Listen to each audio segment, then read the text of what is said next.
Hercules Hernandez was a beast in the ring.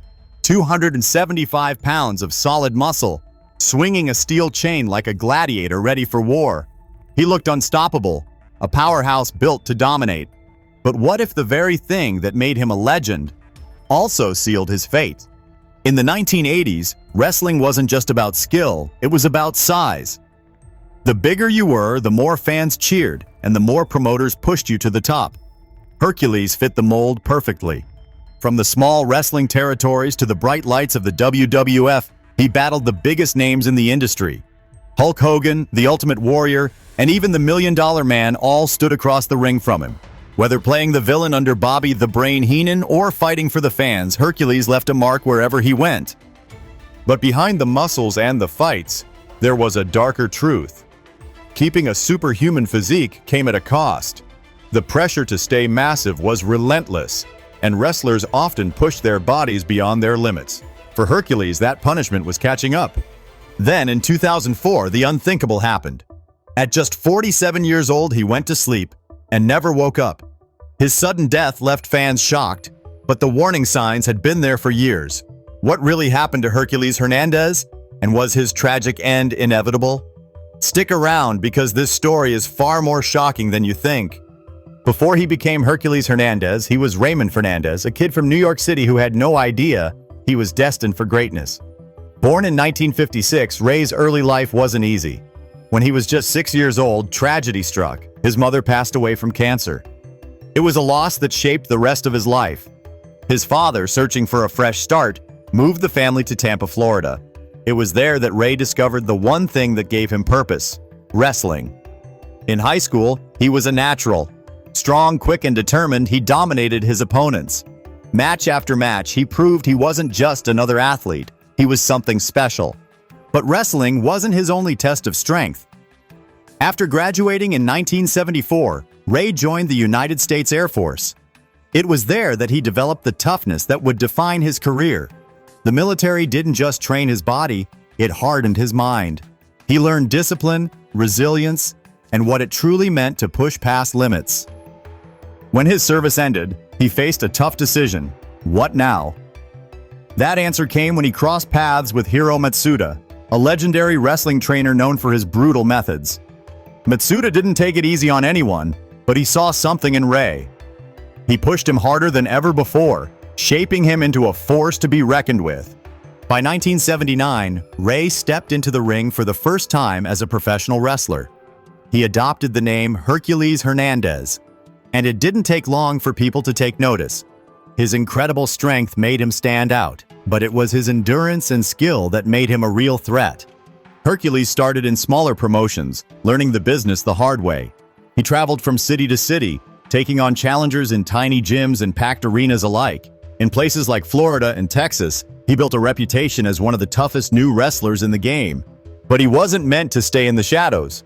In 1982, he entered the NWA Central States Territory, where he won multiple championships and proved he was ready for the next level.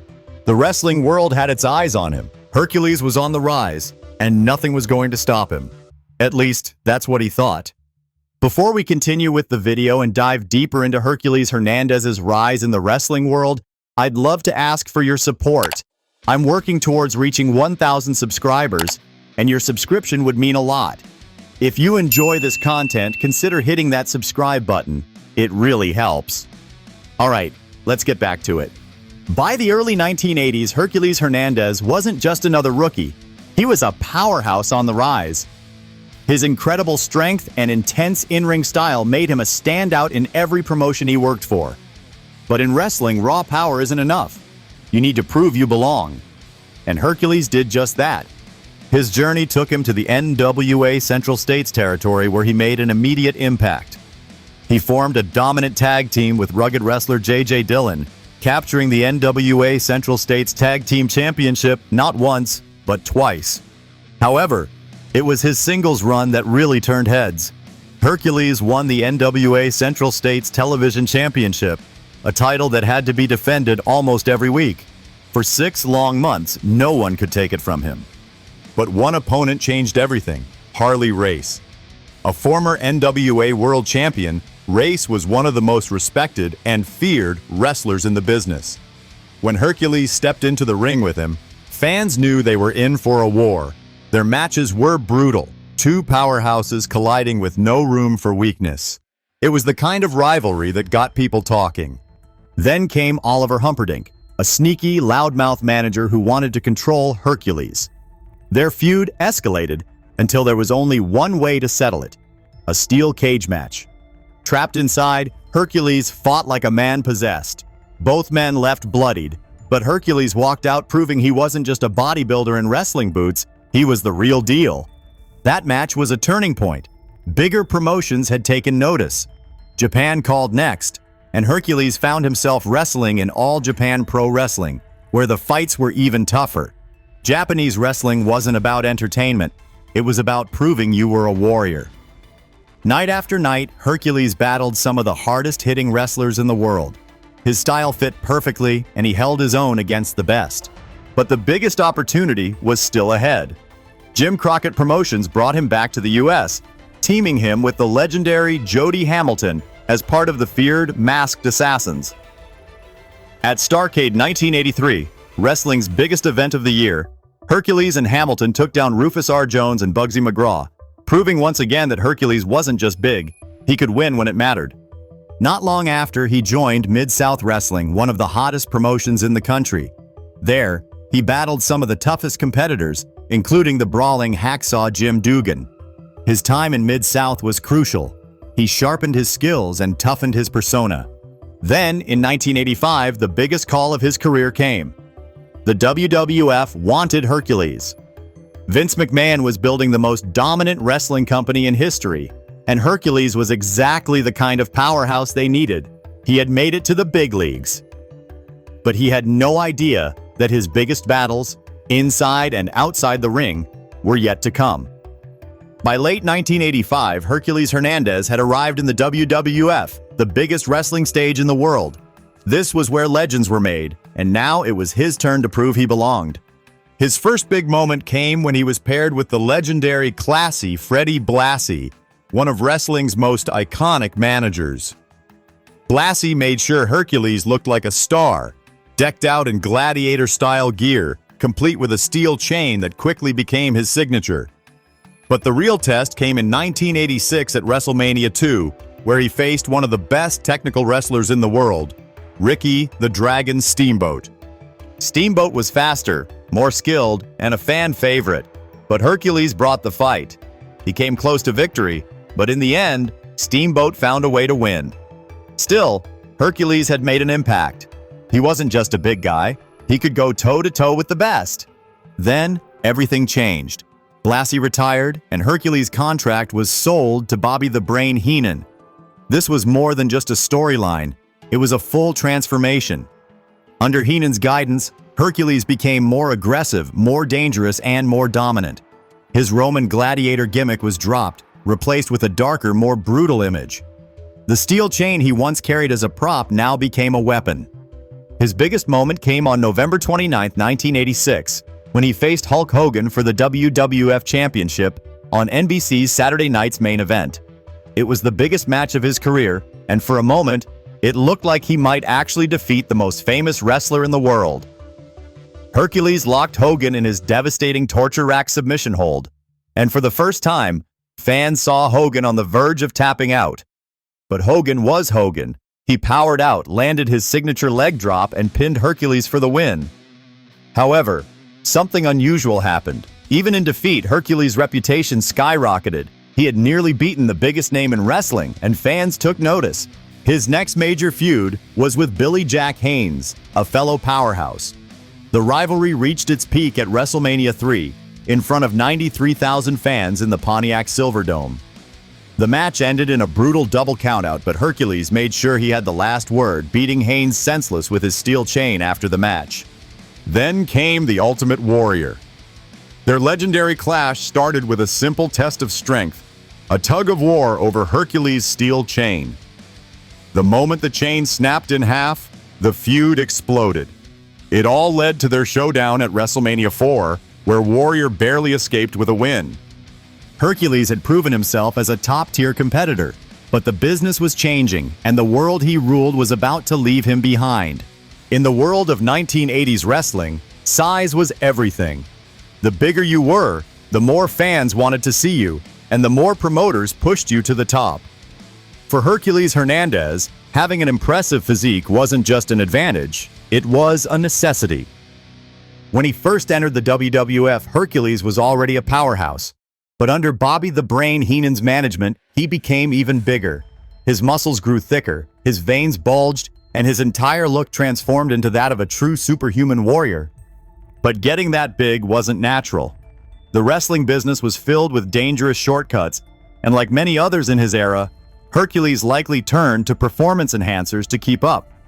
During the 80s and early 90s, steroid use was an open secret in professional wrestling. Many stars felt pressured to use them just to maintain their spot in the industry. Hercules' increasing size came with a price. His mobility in the ring started to slow down.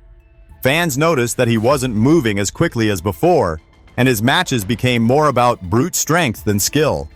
While he was still a force to be reckoned with, younger and more athletic wrestlers were starting to steal the spotlight. In 1988, the biggest shift in his career happened. The $1 Million Man, Ted DiBiase, claimed that he had bought Hercules as his personal bodyguard. But instead of playing along, Hercules snapped, declaring that no man owns Hercules. The moment turned him into a fan favorite overnight. However, despite his new popularity, his career started slowing down. His body had taken years of punishment, and the wrestling industry was beginning to change. By the early 90s, the WWF was moving away from overly muscular wrestlers, focusing more on athleticism and storytelling. Hercules tried to adapt. He formed the tag team Power and Glory with Paul Roma, and for a brief time, it seemed like he had found a second wind. But at WrestleMania 7, everything came crashing down. In less than a minute, the Legion of Doom destroyed Power and Glory, making it clear that the era of muscle-bound brawlers was fading. Hercules was now on the losing end of most of his matches, often putting over younger talent. His once dominant presence had been reduced to a mid-card attraction, and fans who once feared his strength now saw him as just another wrestler trying to hold on to his spot. His size had made him a star, but in the end, it also made him a relic of a past era, one that wrestling was leaving behind. By the early 1990s, Hercules Hernandez was no longer the unstoppable powerhouse he once was. The wrestling world was changing, and big, muscle-bound brawlers were being replaced by faster, more athletic stars. As the industry moved in a new direction, Hercules struggled to keep his place. His final years in the WWF were a tough road. After the humiliating WrestleMania 7 loss to the Legion of Doom, his team with Paul Roma, Power and Glory quickly fell apart. Roma moved on, and Hercules was left without direction. He was still strong, still intimidating, but his mystique was fading. The company had once pushed him as a dangerous villain, but now, he was being used to make younger stars look good. Wrestlers like Mr. Perfect, Big Boss Man, and Sid Justice all picked up wins over Hercules, solidifying his fall from grace. Even his 40-minute showing in the 1991 Royal Rumble couldn't change his fortunes.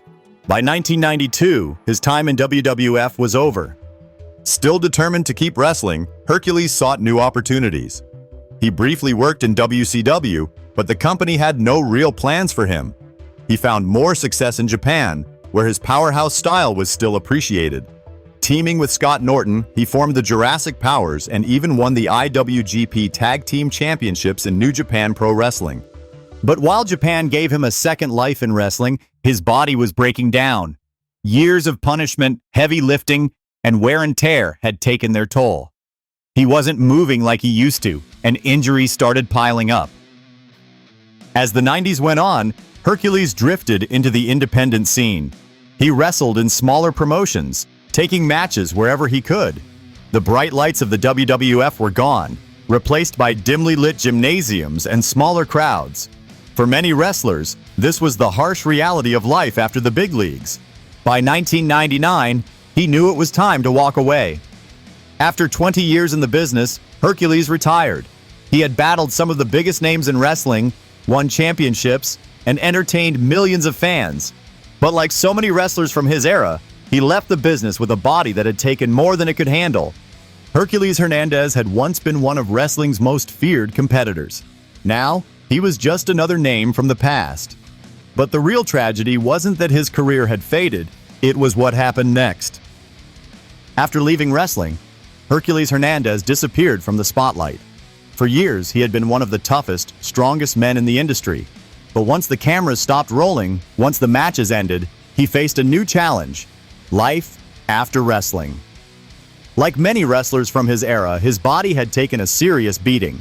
Without the constant grind of training, travel, and competition, he began to slow down. His physical decline wasn't just from age. Years of extreme training, brutal matches, and injuries had left lasting damage. He had spent decades pushing himself to the limit, building his body into an unstoppable machine.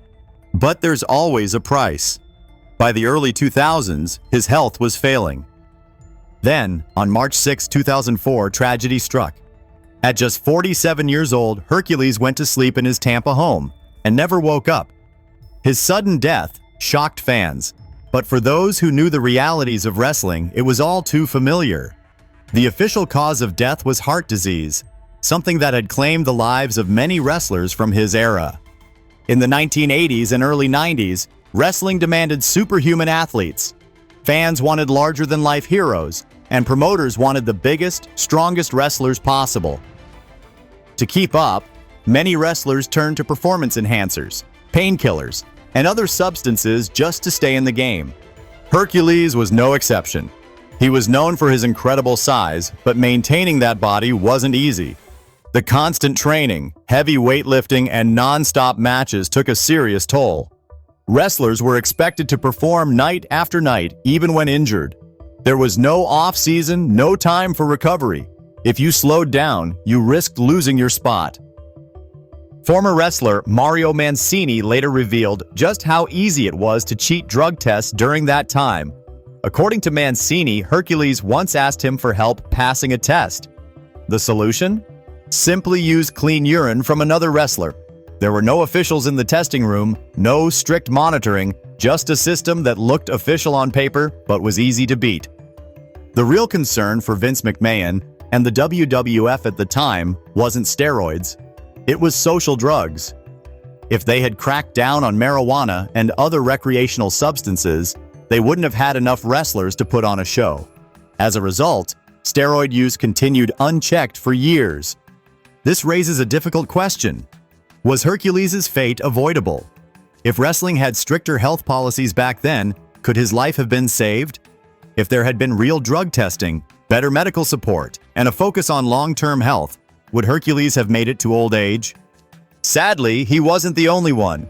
Many wrestlers from his era suffered similar fates, dying young from heart issues, drug abuse, or the long-term effects of their in-ring careers.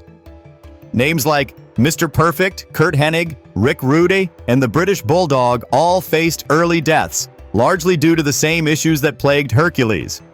But what do you think? Was this just the nature of the business back then, or could more have been done to protect wrestlers? Drop your thoughts in the comments below. While his death was tragic, Hercules Hernandez left behind a legacy that fans will never forget. He was one of the most intimidating forces in the ring, a man who made opponents think twice before stepping inside the ropes. His career was filled with memorable moments that proved just how tough he really was. One of his biggest matches came in 1986 when he faced Hulk Hogan for the WWF Championship on NBC's Saturday Night's Main Event. Millions of fans watched as Hercules nearly pulled off the impossible, forcing Hogan into his torture rack submission hold. For a moment, it looked like the unbeatable Hogan might actually tap out. The crowd was stunned. But, as always, Hogan found a way to fight back. He powered out, hit his signature leg drop, and scored the win. Still, that match cemented Hercules as a legitimate contender. Even in defeat, he had proven he could hang with the best. Then came his legendary feud with the Ultimate Warrior. It all started with a simple test of strength, a tug of war over Hercules' steel chain. The moment the chain snapped in half, the war began. At WrestleMania 4, the two powerhouses collided in a match that had fans on their feet. Warrior barely managed to escape with a win, but once again, Hercules had shown the world just how dangerous he was. While Hercules had some of the best moments of his career in the WWF, his downfall was swift. As wrestling evolved, his style became outdated. He went from being a feared competitor to just another name on the roster. By the early 90s, WWF had moved on to newer stars. Hercules was used to put over younger talent, losing more often than winning. The same company that had once built him up as an unstoppable force slowly phased him out. After leaving the WWF, he found success in Japan, teaming with Scott Norton as the Jurassic Powers. They won the IWGP Tag Team Championships, proving Hercules could still dominate when given the chance. But back in the US, his career faded. By 1999, he quietly retired. He had spent 20 years in wrestling, fighting some of the biggest names in the industry. But in the end, like so many others, he left with a broken body and little recognition. Hercules Hernandez was a warrior. He fought hard, entertained millions, and left his mark on wrestling history. But his story is also a warning about the cost of wrestling's brutal demands. So here's the final question for you. What was Hercules Hernandez's greatest moment in wrestling? Was it his match with Hulk Hogan, his battles with the Ultimate Warrior, or something else? Let us know in the comments. And before you go, if you enjoyed this video, don't forget to like and subscribe. We're on the road to 1,000 subscribers, and your support means everything. Thanks for watching.